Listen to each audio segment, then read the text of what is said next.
Hello प्यारे बच्चे, कैसे आप सब। आशा करते हैं सब बढ़िया ठीक ठाक से होंगे और अपना पढ़ाई फुल जोश के साथ कर रहे होंगे। तो कल जो है हम लोग ह्यूमन रिप्रोडक्शन चैप्टर में फर्टिलाइजेशन किस तरह से होता है ये हम लोग पढ़े थे। आज जो है हम लोग पढ़ने जा रहे हैं इम्प्लांटेशन के बारे में। इम्प्लांटेशन क्या है, इम्प्लांटेशन कैसे करके होता है, इम्प्लांटेशन होने के बाद फिर क्या क्या होता है, वो सब सारे चीज़ हम लोग पढ़ने जा रहे हैं। तो देखो आज हम लोग एकदम पूरा करेंगे इस टॉपिक को। इम्प्लांटेशन जो है इसके अंदर में इम्प्लांटेशन जो है इससे रिलेटेड और भी कुछ टॉपिक्स है, वो सब भी डिस्कस करेंगे। इम्प्लांटेशन का मतलब देखो क्या होता है बच्चों। अभी जो है हम लोग कल जो पिछले लेक्चर में जो हम लोग पढ़े थे कि जाइगोट फॉर्मेशन जो है ना हो गया था। यहाँ पर हम लोग एक रिप्रोडक्टिव सिस्टम बनाते हैं, देखो फीमेल रिप्रोडक्टिव सिस्टम। ये इस तरह से हम लोग लंब समय से करके बना दिए।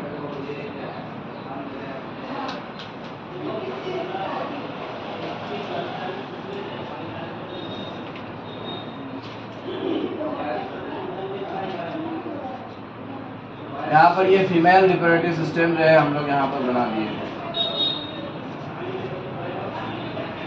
ओके, नाउ ये दोनों है ओवेरीज। ओवेरीज प्रोड्यूस करते हैं ओवम। ओवेरीज जो है इससे प्रोड्यूस होगा ओवम। ओवम प्रोड्यूस हो गया, इधर से स्पर्म सेल एंटर किया और ये जो एम्प्यूला और स्क्विमस का जो जंक्शन है ना, इसमें आकर के यहाँ पर क्या बना था, यहाँ पर आकर के जाइगोट बना था। ये चीज़ जो है हम लोग पढ़ चुके थे, ठीक है। यहाँ तक हम लोग पढ़ चुके थे, जाइगोट बनने तक का प्रोसेस जो है हम लोग पढ़ चुके थे।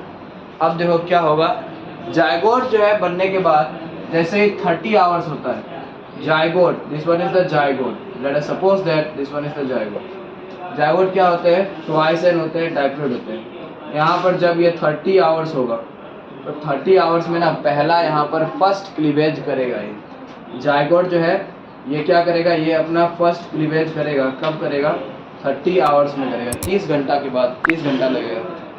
फर्स्ट क्लीवेज का मतलब क्या है, पहला डिवीजन, फर्स्ट सेल डिवीजन, ठीक है। पहला जो यहाँ पर डिवीजन हुआ और यहाँ पर पहला डिवीजन होकर के ना यहाँ पर देखो अभी 2 सेल यहाँ पर बना है, ठीक है।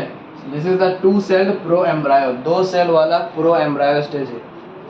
यहाँ पर जो है अब देखो क्या होगा, अब यहाँ पर फिर 40 आवर्स, ठीक है, 40 आवर्स में यहाँ पर सेकेंड डिवीजन होगा और यहाँ पर कितने सेल बन जाएंगे, यहाँ पर जो है ये बन गया 4 सेल, यहाँ पर ये बन गया।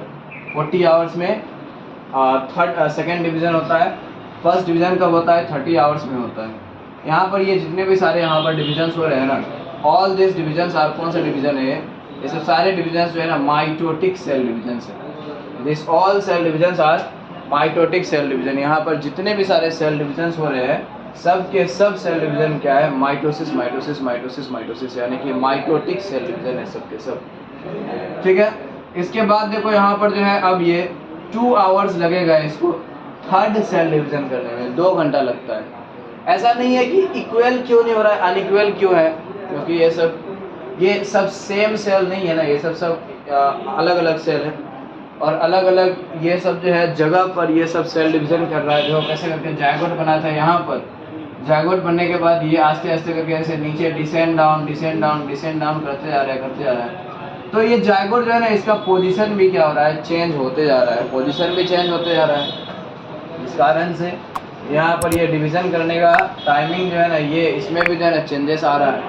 पहला डिवीज़न हुआ 30 आवर्स में, दूसरा डिवीज़न हुआ 40 आवर्स में, तीसरा डिवीज़न हुआ फिर 2 आवर्स बाद। और यहाँ पर ये कितने सेल बना, यहाँ पर बन गया है अब ये 8 सेल, यहाँ पर जो है ना स्टेज बन गया है, 8 सेल वाला यहाँ पर स्टेज बन गया है, 8 सेल वाला,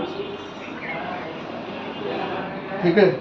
यहाँ पर देखो जितने भी सारे सेल यहाँ पर बनते आ रहा है, सारे सेल को हम लोग क्या कहेंगे, ब्लास्टोमियर्स हम लोग कहते हैं। सारे सेल को हम लोग कहते हैं ब्लास्टोमियर्स। तो देखो यहाँ पर कितने ब्लास्टोमियर है, इसमें 2 ब्लास्टोमियर, इसमें कितने हैं 4 ब्लास्टोमियर, इसमें कितने हैं 8 ब्लास्टोमियर। 8 सेल बन गया। 8 सेल से लेकर के 16 सेल तक का जो स्टेज होगा ना, 8 सेल के बाद फिर कितना सेल होगा, 16 सेल होगा। 8 से लेकर के 16 सेल तक का जो ये स्टेज होता है, this stage is known as morula stage कहते हैं। याद रखना, मोरूला स्टेज किसको कहते हैं, एम्ब्रायो का वो स्टेज है, एम्ब्रायो का वो स्टेज जिसमें एम्ब्रायो के अंदर में ना 8 सेल से 16 सेल होते हैं, यानी कि 8 सेल भी हो सकता है या फिर 16 सेल भी हो सकता है। तो 8 सेल या फिर 16 सेल होना दैट इज नोन एज क्या कहेंगे, मोरुला कहेंगे। ओके, 8 सेल होना या फिर 16 सेल होना that is known as morula. अब देखो ये मोरुला जो है ये डिवाइड करते जाएगा, 16 से कितना आएगा, 16 से 32 आएगा, 64 आएगा, फिर कितना आएगा 128 आएगा, ठीक है 256 आएगा। जब इसमें हंड्रेड्स ऑफ सेल्स हो जाते हैं, जब ये एम्ब्रायो के अंदर में देखो यहाँ पर 100 ऑफ सेल हो चुका है ना, 128 यहाँ पर पहुँच गया।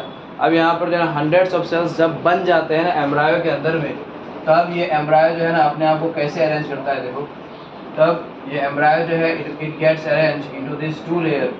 मतलब दो यहाँ पर, एक यहाँ पर क्या होगा देखो, जब 100 ऑफ सेल बन जाएगा तो एक लेयर ऑफ सेल जो है ना यहाँ पर बाहर में इस तरह से रहेगा। देखो यहाँ पर ये बाहर में इस तरह से रहेगा, आउटर में, बाहर में इस तरह से होते हैं। This is 1 layer of cell. ये यहाँ पर बाहर में इस तरह से होते हैं। ये बाहर का जो लेयर ऑफ सेल है इसको हम लोग क्या कहेंगे, बाहर का जो लेयर ऑफ सेल है इसको हम लोग कहते हैं ट्रोफोब्लास्ट और ट्रोफोएक्टोडर्म कहते हैं। ट्रोफोब्लास्ट और ट्रोफोएक्टोडर्म कहते हैं बच्चों। किस चीज़ को कहते हैं ट्रोफोब्लास्ट, ये बाहर का जो लेयर ऑफ सेल है that is called as trophoblast. And अंदर में यहाँ पर जो है और बचा हुआ सेल्स जो है ना, वो अंदर में यहाँ पर इस तरह से जो है देखो, अंदर में इस तरह से अरेंज किया हुआ रहता है, ठीक है, अंदर में इस तरह से अरेंज किया हुआ रहेगा ये जो बचा हुआ सेल्स है।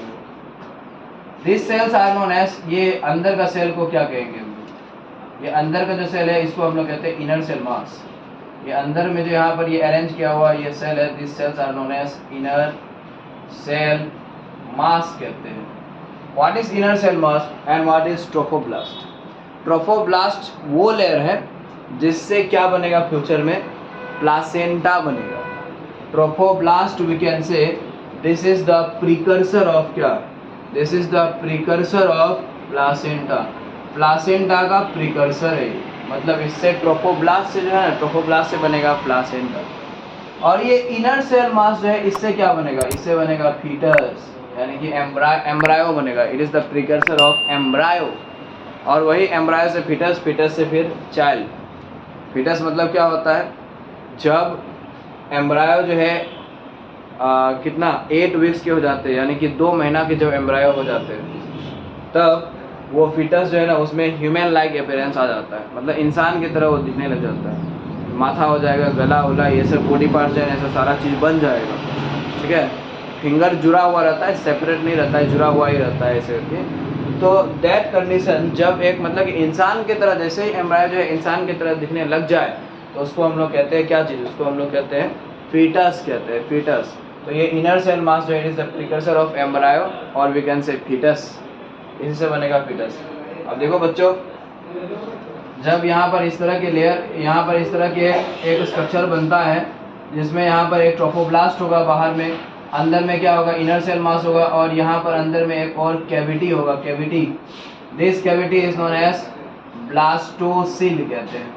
इस कैविटी का ना हम लोग ब्लास्टोसिल कहते हैं, ठीक है। और ये एक फ्लूइड से भरा हुआ रहता है, that fluid is known as blastocoelom fluid हम लोग कहते हैं, ठीक है।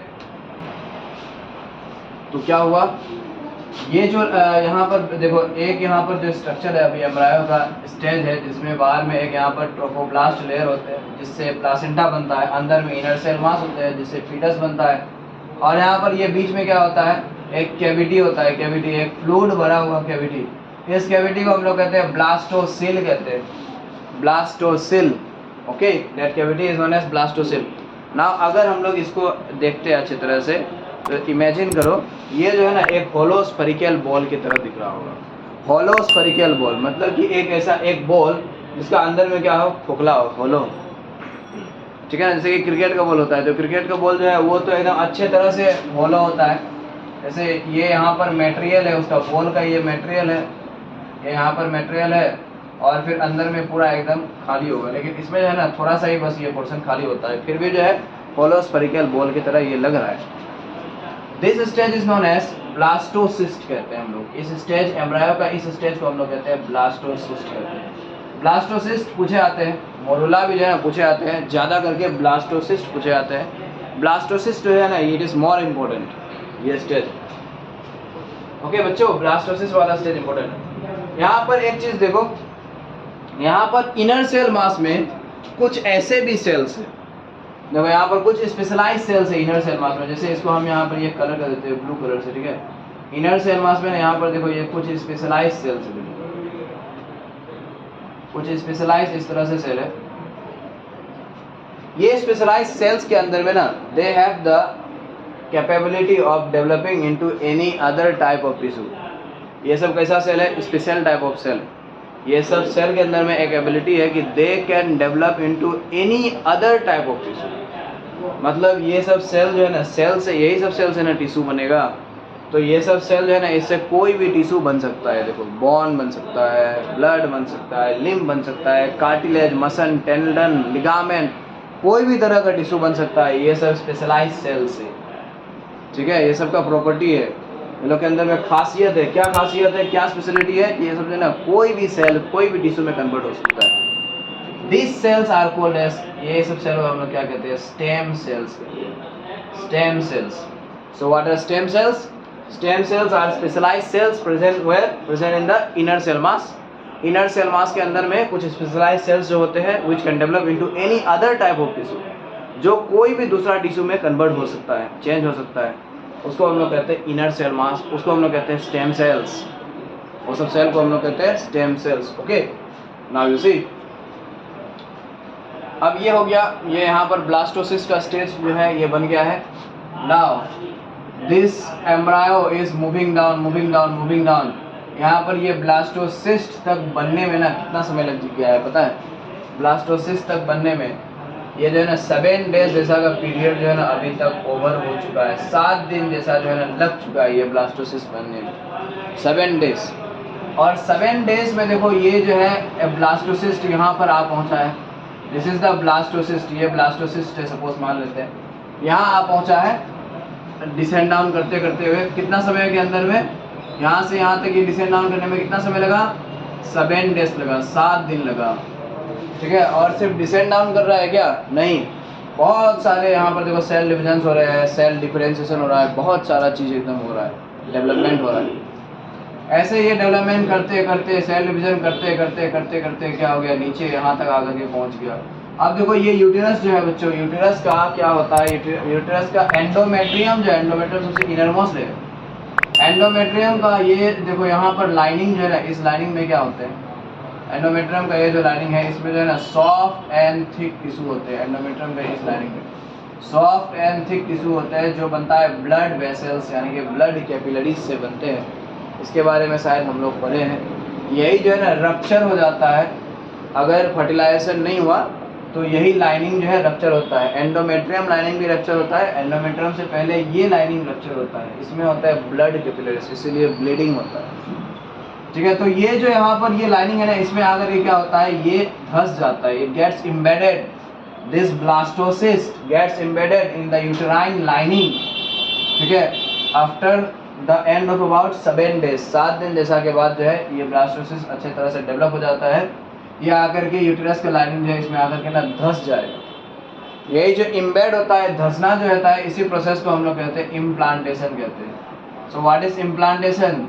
Implantation means the process of embedding of क्या? Embryo blastocyst into the uterine lining. Uterus का लाइनिंग यानी कि एंडोमेट्रियम लाइनिंग में धंस जाने का प्रोसेस को कहते हैं इम्प्लांटेशन। धंस गया है, अब क्या होगा? धंसने के बाद जो है देखो यहाँ पर थोड़ा सा बड़ा करके हम बनाते हैं ये वाला पोर्शन को, थोड़ा सा इतना पोर्शन को जो है ना हम बड़ा करके बनाते हैं, ठीक है। तो यहाँ पर जो है ये है यूटेरस का लाइनिंग, देखो ये यूटेरस का लाइनिंग है बड़ा, इसको जो है हम लोग जूम किए इतना सा पोर्शन को। यहाँ पर जो है ये है blastocyst, this one is the blastocyst. Blastocyst में यहाँ पर एक बाहर का लेयर ऑफ सेल है, देखो that is known as trophoblast और ट्रोफोएक्टोडर्म हम लोग कहते हैं, अभी जस्ट हम लोग पढ़े थे इसके बारे में। और यहाँ पर जो है अंदर में क्या है? अंदर में यहाँ पर है इनर सेल मास, यहाँ पर कुछ देखो इनर सेल मास है यहाँ पर, जिससे बनेगा एम्ब्रायो। और यहाँ पर जो है एक कैविटी भी है, that is known as blastocoel जो कहते हैं इस कैविटी को। ये तो सारी चीज़ यहाँ पर प्रेजेंट है। और ये मदर जो है ना, मदर का भी ये यूटेरस का लाइनिंग जो है इसमें यहाँ पर एक लेयर ऑफ सेल है, देखो सबसे यहाँ पर inner most layer of cell, ठीक है, सबसे इनरमोस्ट लेयर ऑफ सेल। ये जो ब्लू कलर से मैं बना रहा हूँ ये है यूटेरस का सबसे इनरमोस्ट लाइनिंग, और ब्लैक कलर वाला जो है ये ब्लास्टोसिस का सबसे आउटर मोस्ट लाइनिंग। क्या होगा, ये दोनों जो है ना लेयर ऑफ सेल एक दूसरे के साथ एकदम क्या होगा, फ्यूज करेगा, and they will get interdigitated. दोनों एक दूसरे के साथ फ्यूज करेगा, देखो दोनों एक दूसरे के साथ यहाँ पर फ्यूज कर जाएगा। इस तरह से यहाँ पर एकदम दोनों एकदम एक दूसरे के साथ एकदम मिक्सअप हो गया है पूरा, ठीक है। और इसको जो है फिर अंदर खींच लिया जाएगा, अंदर धंसा दिया जाएगा। तो इम्प्लांटेशन इस तरह से होता है, ठीक। इम्प्लांटेशन होने के बाद क्या होगा, यहाँ पर यही सब जो सेल्स है ना, this cells will undergo rapid cell division. बहुत तेजी से एकदम सेल डिवीजन करेगा, बहुत फास्ट सेल डिवीजन करेगा, to form finger like projections. ऐसे करके ना ये फिंगर लाइक प्रोजेक्शंस ऐसे करके बनाएगा, ठीक है। ये फिंगर लाइक प्रोजेक्शंस दो लेयर में अरेंज रहेगा। ये फिंगर लाइक प्रोजेक्शन एक ऐसे करके अंदर लेयर और एक ऐसे करके इसके बाहर वाला लेयर, देखो ऐसे करके। तो इस तरह से दो लेयर में अरेंज किया हुआ है। ये जो बाहर का जो ये फिंगर लाइक प्रोजेक्शन है ना, इसको हम लोग कहते हैं सिंटायोट्रोफोब्लास्ट कहते हैं, सिंटायोट्रोफोब्लास्ट। और अंदर में जो है दिस वन, अंदर की तरफ जो है इसको हम लोग कहते हैं साइटोट्रोफोब्लास्ट कहते हैं, साइटोट्रोफोब्लास्ट कहते हैं। अब यही सिंटायोट्रोफोब्लास्ट और साइटोट्रोफोब्लास्ट जो है, ये जो फिंगर लाइक प्रोजेक्शंस है, इससे ही बनेगा बच्चों क्या चीज़, प्लासेंटा। यही इसी से बनता है प्लासेंटा। पहले ये जो बाहर का लेयर ऑफ सेल है ये सब एकदम इस तरह से सिंटायोट्रोफोब्लास्ट साइटोट्रोफोब्लास्ट बना है। अब उसी से फिर सेल डिवीजन होकर के ना क्या बनेगा, प्लासेंटा बनेगा। तो अब हम लोग देखते हैं कि प्लासेंटा क्या है, कैसे बनता है प्लासेंटा, ठीक है। देखो अब प्लासेंटा कैसे करके बना, प्लासेंटा क्या है जो है ना देखते हैं। प्लासेंटा बच्चों क्या होता है, प्लासेंटा जो है ना एक डिस्क शेप टिश्यू होता है, ठीक है। एक डिस्क शेप टिश्यू होता है which surrounds the developing foetus and inside which the foetus remains floating during the period of development. जब एक फीटस डेवलप कर रहा होता है, जब एक एम्ब्रायो डेवलप कर रहा होता है, तो वो एम्ब्रायो जो है ना कहाँ पर रहते हैं, वो एम्ब्रायो जो है ये प्लासेंटा के अंदर में जो है ना रहेगा, प्लासेंटा के अंदर में डेवलपमेंट करेगा। सो प्लासेंटा जो है एक डिस्क के तरह दिखने वाला टिश्यू है। प्लासेंटा कहाँ पर बनता है, देखो ये जो है ना ये यूटेरस, इसमें बनता है प्लासेंटा, यहाँ पर बनेगा, ठीक है, यहाँ पर बनेगा। और इसके अंदर में ना चाइल्ड इस तरह से होगा, बनाएंगे अभी हम लोग जस्ट, ठीक है। ये तो दूसरा ऑर्गेनिज्म क्रिएचर लगने लग गया। तो यहाँ पर है ये प्लासेंटा है, प्लासेंटा के अंदर में देखो ये एक डेवलपिंग फीटस है, ठीक है। अभी अच्छी तरह से हम लोग बनाते हैं, ठीक। प्लासेंटा डिस्क शेप टिश्यू है जो क्या करता है, ये डेवलपिंग फीटस को सराउंड करके रखता है, और डेवलपिंग फीटस जो है इसी के अंदर में जो है ग्रोथ एंड डेवलपमेंट अपना पूरा करता है। So if we draw a placenta, then देखो सपोज ये प्लासेंटा है,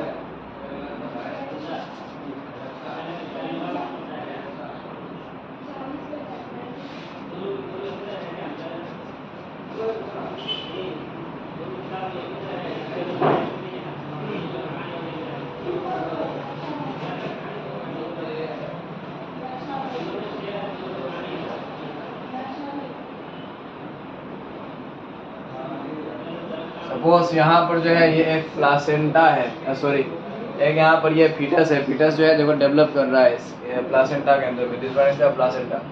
प्लासेंटा का सबसे बाहर का जो ये लेयर है ना, इसको हम लोग कहते हैं कोरियोन कहते हैं, सबसे बाहर का लेयर जो है placenta, this is called as chorion. Cell से बना हुआ लेयर है, मतलब कि ये एक सेलुलर लेयर है, सेल्स बहुत सारे अरेंज करके ये बनेगा, तो ये जो है ना सेलुलर लेयर है, ठीक है। उसके बाद इसके अंदर में यहाँ पर दूसरा जो है ना, दूसरा यहाँ पर लेयर होगा इसके अंदर में, ये भी जो है सेलुलर लेयर है, मतलब सेल्स का लेयर है। ये सेकेंड जो लेयर होता है इसको हम लोग कहते हैं एमनियोन, AMNION, एमनियोन कहते हैं। एमनियोन के अंदर में बच्चों यहाँ पर एक फ्लूइड होते हैं प्रेजेंट, एक यहाँ पर फ्लूइड प्रेजेंट होते हैं। इसी फ्लूइड के अंदर में ये प्लासेंटा जो है, ये जो चाइल्ड है, ये क्या करेगा, ये तैरते रहेगा और ये अपना ग्रोथ एंड डेवलपमेंट करते हुए रहेगा। इस फ्लूइड को हम लोग कहते हैं एमनियोटिक फ्लूइड कहते हैं. This fluid is called as amniotic fluid. Amniotic fluid synthesize कौन करता है, मतलब कौन एमनियोटिक फ्लूइड बनाता है, कहाँ से एमनियोटिक फ्लूइड बनता है? एमनियोटिक फ्लूइड जो है ना ये एम्ब्रायो रिलीज करता है, ठीक है. और सबसे ज़्यादा एमनियोन लेयर जो है ना, एमनियोन लेयर में जो सेल्स है, तो ये एमनियोन लेयर में जो सेल्स है, ये एमनियोन लेयर का सेल्स जो है ना ये प्रोड्यूस करेगा एमनियोटिक फ्लूइड. एमनियोन लेयर के सेल्स, एमनियोन लेयर के जो सेल्स है ये प्रोड्यूस करता है एमनियोटिक फ्लूइड, ठीक है. Okay, now you see this one is the foetus, this one is the developing foetus. Foetus किसको कहते हैं? फीटस हम लोग 8 वीक्स, जब एक एम्ब्रायो 8 वीक्स ओल्ड हो जाते हैं तब जाकर के उसमें ह्यूमन की तरह अपीयरेंस आ जाते हैं, मतलब इंसान की तरह उसका अपीयरेंस आ जाएगा, इंसान की तरह दिखने लग जाएगा, तब जाकर के उस एम्ब्रायो को हम लोग कहेंगे फीटस. हम लोग कहेंगे उस एम्ब्रायो को हम लोग फीटस कहेंगे, ठीक है. 8 वीक्स ओल्ड यानी कि 2 महीने के, 2 weeks 2 months 8 weeks. Now you see यहाँ पर ये एक स्ट्रक्चर है जो क्या कर रहा है, जो ये प्लासेंटा को फीटस के साथ कनेक्ट कर रहा है. This structure is known as umbilical cord हम लोग कहते हैं, इसको हम लोग कहते हैं अम्बिलिकल कॉर्ड. अम्बिलिकल कॉर्ड जो है ये बच्चे का नाभि से कनेक्टेड रहता है, नाभि. ये बच्चे का यहाँ पर जो है नाभि से कनेक्टेड है. यहाँ पर 2 और चीज़ है बच्चों, यहाँ पर जो है 2 और चीज़ है. एक होता है एलांटोइस और एक होता है, one is the allantois and another one is the yolk sac. So let us suppose that this one is the yolk sac and this one is the allantois. Allantois क्या होते हैं? Allantois जो है ना, it is the portion from which early bone cells get formed. मतलब early bone cells मतलब कि जब एक फीटस जस्ट बनना स्टार्ट हुआ था तो उसमें जो है ना ब्लड जो है, सबसे पहले जो ब्लड बना था, सबसे पहली बार चाइल्ड के अंदर में जो ब्लड बना था, ब्लड जब बना तो ब्लड का सेल्स भी उसमें बना होगा ना, तो वो ब्लड का सेल्स जो है वो कहाँ से बनता है? वो बनता है ये एलांटोइस से, ठीक है. It is the part from where blood cells get form, blood cells जो बनता है, ठीक है. तो ये है बच्चों, यॉक सैक का स्पेलिंग गलत है, YOLK यॉक होगा, ठीक है. This is the structure of placenta. कब बनता है ये? जब 8 वीक्स के हो जाते हैं एम्ब्रायो, तब जाकर के बनता है. और ये प्लासेंटा क्या क्या काम करेगा? अब देखो, सप्लाई ऑफ क्या करेगा? सप्लाई ऑफ ऑक्सीजन, वाटर, ठीक है ना, ये सब etcetera to the placenta. Mother से फीटस में ऑक्सीजन और वाटर सप्लाई करेगा. फिर जाकर के सप्लाई ऑफ क्या काम करेगा? सप्लाई ऑफ देखो डाइजेस्टेड फूड्स. डाइजेस्टेड फूड्स हम लोग बोल सकते हैं क्या? न्यूट्रिएंट्स बोल सकते हैं, न्यूट्रिएंट्स बोल सकते हैं, न्यूट्रिएंट्स. फीटस तो बाहर से न्यूट्रिएंट नहीं ना खा रहा है, इसको कौन सप्लाई करते हैं? मदर जो खाता है वही जाता है, डाइजेस्ट होकर के जाता है. ये यही अम्बिलिकल कॉर्ड के थ्रू से होता है. अम्बिलिकल कॉर्ड किसका पार्ट है? प्लासेंटा का पार्ट है. फिर जाकर के सप्लाई ऑफ क्या? Supply of antibodies. Antibodies supply करना, चाइल्ड को एंटीबॉडी सप्लाई करना, ये भी काम करता है. फिर जाकर के next number 4, removal of waste. यहाँ पर चाइल्ड के अंदर में, डेवलपिंग चाइल्ड जो है इसके अंदर में वेस्ट प्रोड्यूस होगा कि नहीं होगा? होगा. वेस्ट तो बनेगा ही, तो वेस्ट को रिमूव करने का काम भी अम्बिलिकल कॉर्ड करता है, ठीक है ना. This are all the. अब फिर देखो यहाँ पर जो है अम्बिलिकल को ये एमनियोटिक फ्लूइड नाम का एक चीज़ होता है. एमनियोटिक फ्लूइड जो है ना इसका क्या काम है? एमनियोटिक फ्लूइड जो है ना ये absorb shocks. It absorbs shocks, झटका एब्जॉर्ब करता है. सपोज एक प्रेग्नेंट मदर को जो है चोट लग गया, ठीक है ना, ये एब्डोमेन में, पेट में, तो अभी जो है ना चाइल्ड को वो बहुत सीरियसली जब लगता है तभी कुछ होता है, नहीं तो ना छोटा मोटा चोट लगने से कुछ नहीं होता है. क्यों नहीं होता है? यही एमनियोटिक फ्लूइड जो है ना ये झटका को एब्जॉर्ब करता है, शॉक्स को एब्जॉर्ब करता है, ठीक है बच्चों. तो बच्चों आज हम लोग प्लासेंटा यहाँ तक करते हैं. अगले लेक्चर में फिर हम लोग और पढ़ेंगे, बाकी का जो स्टेजेस है वो सब हम लोग पढ़ेंगे, ठीक है. ट्राई सेमेस्टर में देखो 9 मंथ्स जो है ये प्रेगनेंसी का जो पीरियड होता है, प्रेगनेंसी का जो पीरियड होता है 9 मंथ्स का जो पीरियड है, इसको हम लोग ना गेस्टेशन पीरियड कहते हैं. GESTATION, गेस्टेशन पीरियड कहते हैं. Gestation period is the period of development of the child from the formation of zygote till delivery. मतलब जब से जाइगोट हुआ, जब से जाइगोट बना, जाइगोट से लेकर के ना जब तक डिलीवरी ना हो जाए तब तक का जो डेवलपमेंट का पीरियड है उसको हम लोग कहते हैं गेस्टेशन पीरियड. ये कितना होता है? ये समय ये होता है 9 months plus minus 7 days. 9 months होगा, 7 दिन आगे पीछे हो सकता है, जनरल है ये, ठीक है ना, एवरेज ह्यूमन में होता है. बहुत किसी में अर्ली भी 7 मंथ्स में रिलीज आउट हो जाता है, 8 मंथ में रिलीज आउट हो जाता है, या फिर 9 मंथ से भी ज़्यादा समय लगता है, तो वो सब एक्सेप्शनल केसेस है। यहाँ पर जो है ना 9 मंथ्स लगेगा प्लस माइनस 7 डेज, मतलब कि जनरल है, ये एवरेज है, 7 दिन आगे पीछे भी हो सकता है, नो वरी इन दैट, ठीक है। तो ये जो 9 मंथ्स का जो पीरियड है ना, इसको हम लोग 3 सेमिस्टर में, 3 ट्राई सेमिस्टर में डिवाइड किए हुए, first try semester, second try semester, third try semester. और फर्स्ट में क्या होता है, सेकंड में क्या होता है, थर्ड में क्या होता है, ये सब सारे चीज़ जो है अलग अलग चीज़ों का डेवलपमेंट होता है। कोई सेमेस्टर में हेड बनता है, कोई सेमेस्टर में जो है ये हार्ट बनता है, किसी में जो है डाइजेस्टिव सिस्टम बनता है, किसी में रिप्रोडक्टिव सिस्टम बनता है, नेल बनता है, कोई सेमेस्टर में, सबका अलग अलग है डेवलपमेंट का। वो हम लोग जो है अगले लेक्चर में हम लोग करेंगे। आज जो है हम लोग यहाँ तक करते हैं, ठीक है। और वीडियो को जो है लाइक शेयर कर दिया करो, चैनल को जो है सब्सक्राइब कर लो बाबू सब, तब जा करके जो है फ्यूचर में जितने भी सारे ये पूरा हम लोग का जो है ये जब तक ख़त्म नहीं होता है सिलेबस तब तक तो चलते रहेगा, तो नोटिफिकेशन तुम लोग तक जो है पहुंचते रहे, इसलिए सब्सक्राइब कर लेना।